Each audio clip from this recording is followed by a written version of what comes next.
अंग्रेजों ने भारत पर 150 वर्षों तक राज किया।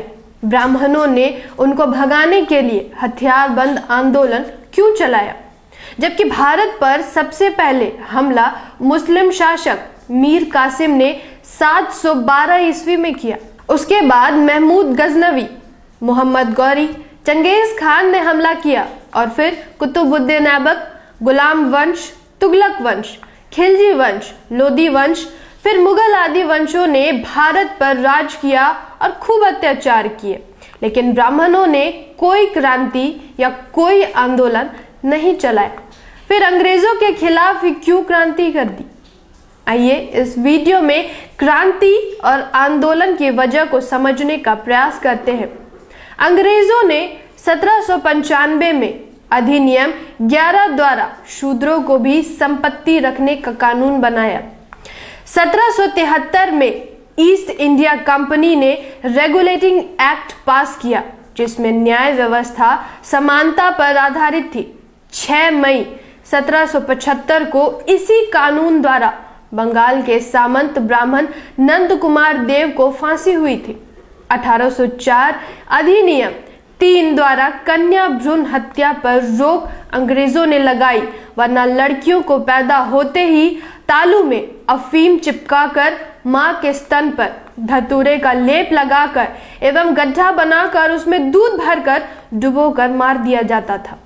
1813 में ब्रिटिश सरकार ने कानून बनाकर शिक्षा ग्रहण करने की सभी जातियों और धर्मों के लोगों को अधिकार दिया। 1813 में अंग्रेजों ने दास प्रथा का अंत कानून बनाकर किया। 1817 में सामान्य नागरिक संहिता कानून बनाया। 1817 के पहले सजा का प्रावधान वर्ण के आधार पर था।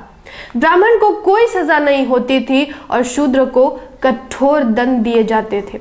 अंग्रेजों ने सजा का प्रावधान समान कर दिया। 1819 में अधिनियम 7 द्वारा ब्राह्मणों द्वारा शुद्ध स्त्रियों के शुद्धिकरण पर रोक लगाई गई। शूद्रों की शादी होने पर दुल्हन को अपने दूल्हे के घर न जाकर कम से कम 3 रात ब्राह्मण के घर शारीरिक सेवा देनी पड़ती थी। 1830 नरबलि प्रथा पर रोक लगाई गई।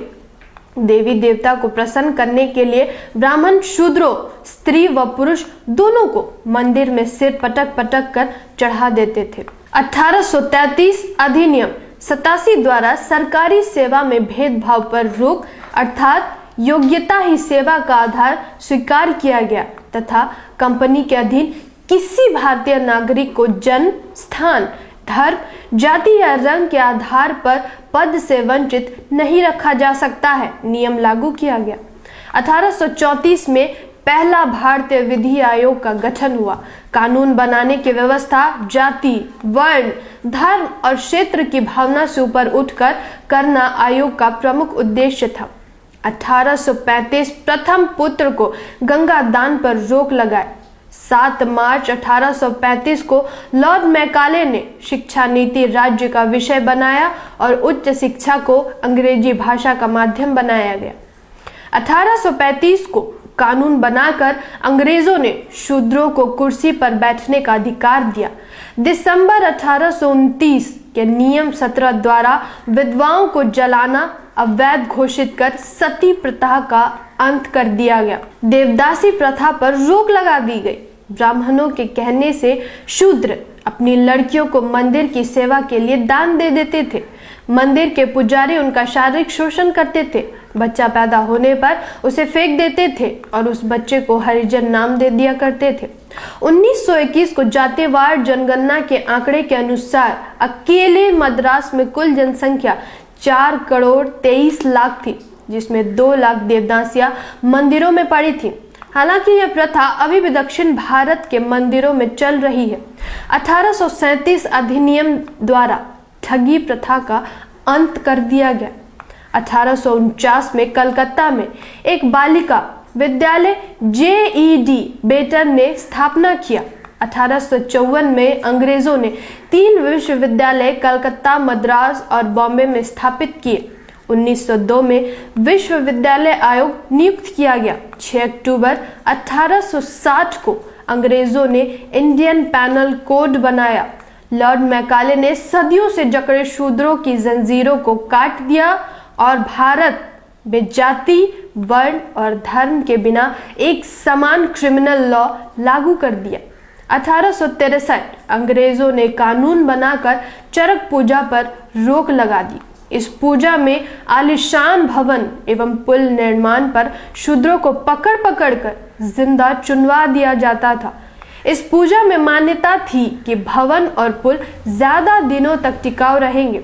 1867 में बहुविवाह प्रथा पर पूरे देश में प्रतिबंध लगाने के उद्देश्य से बंगाल सरकार ने एक कमेटी का गठन किया। 1871 में अंग्रेजों ने भारत में जातिवार गणना प्रारंभ की। यह जनगणना 1941 तक हुई। 1872 में सिविल मैरिज एक्ट द्वारा 14 वर्ष से कम आयु की कन्याएं एवं 18 वर्ष से कम आयु के लड़कों का विवाह वर्जित करके बाल विवाह पर रोक लगा दी गई।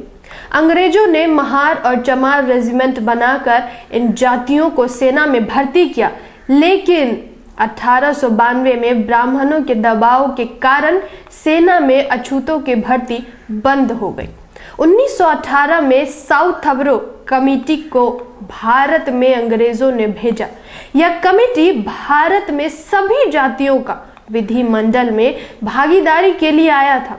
शाहूजी महाराज के कहने पर पिछड़ों के नेता भास्कर राव जादव ने एवं अछूतों के नेता डॉक्टर अंबेडकर ने अपने लोगों को विधिमंडल में भागीदारी के लिए मेमोरेंडम यानी ज्ञापन दिया। अंग्रेजों ने 1919 में भारत सरकार अधिनियम का गठन किया। 1919 में अंग्रेजों ने ब्राह्मणों को जज बनने पर रोक लगा दी थी और कहा था कि इनके अंदर न्यायिक चरित्र नहीं होता है। अंग्रेजों के रहते 25 दिसंबर 1927 को डॉक्टर अंबेडकर द्वारा मनुस्मृति का दहन किया। मनुस्मृति में शूद्रों और महिलाओं को गुलाम तथा भोग की वस्तु समझा जाता था। एक पुरुष को अनगिनत शादियां करने का धार्मिक अधिकार है। महिला अधिकार विहीन तथा दासी की स्थिति में थी। एक एक औरत के अनगिनत सौतने हुआ करती थी। औरतें शूद्रों के लिए सिर्फ और सिर्फ गुलामी लिखा है, जिसको ब्राह्मण मनु ने धर्म का नाम दिया है। फिर 1 मार्च 1930 को डॉक्टर अंबेडकर द्वारा काला राम मंदिर नासिक प्रवेश का आंदोलन चलाया गया। 1927 को अंग्रेजों ने कानून बनाकर शूद्रों के सार्वजनिक स्थानों पर जाने का अधिकार दिया।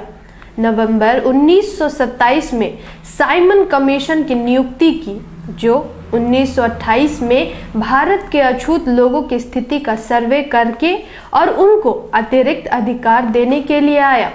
24 सितंबर 1932 को अंग्रेजों ने कम्युनल अवार्ड घोषित किया, जिसमें प्रमुख अधिकार दिए।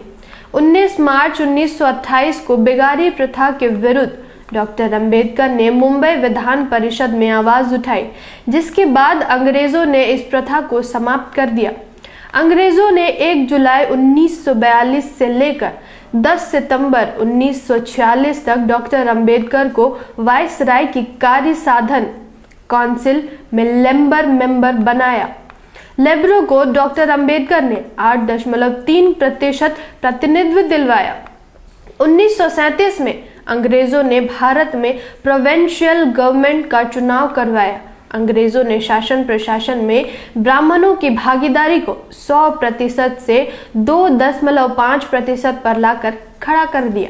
इन्हीं सब वजह से ब्राह्मणों ने अंग्रेजों के खिलाफ क्रांति शुरू कर दी, क्योंकि अंग्रेजों ने शूद्रों और महिलाओं को सारे अधिकार दे दिए थे और सब जातियों के लोगों को एक समान अधिकार देकर सबको बराबरी में लाकर खड़ा किया। जानकारी ही हथियार है। इस वीडियो को अधिक से अधिक शेयर कीजिए।